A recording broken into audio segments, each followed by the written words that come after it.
လူမျိုးတွေအသက်ကိုပြီးအထားပါရဲ့အစွဲလည်းမရှိတော့လို့မဟုတ်ဘူးကွယ်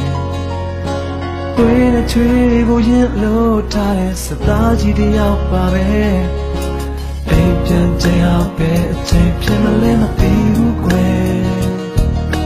တာဝန်ကိုစီတည်ပြန်စွာထမ်းဆောင်ရမယ်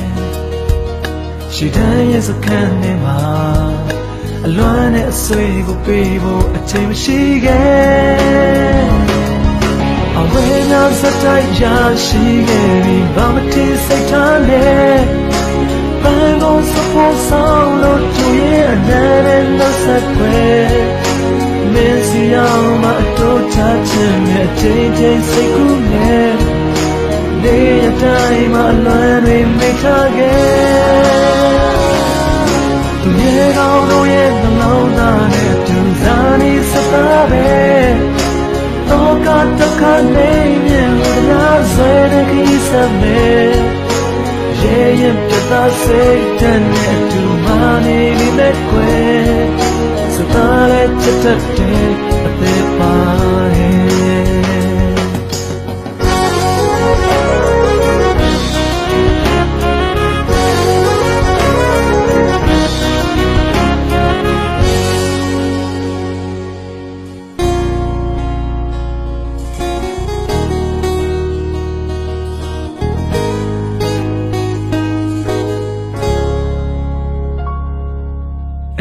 ချိန်ဟာပဲအချိန်ဖြစ်မလဲမသိဘူးခွဲ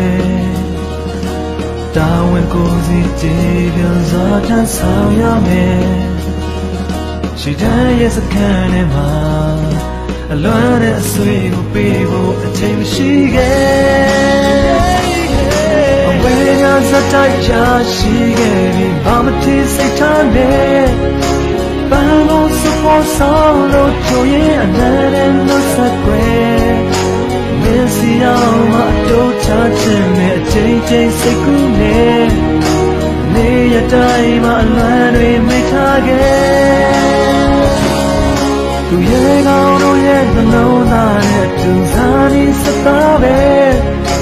တော့ကတခါနေမြင်ဘူးတဲ့များဆွဲတဲ့ခီးစမဲရဲ့ရင်ပြတ်စိတ်နဲ့တူမနေပြီမဲ့ကွယ်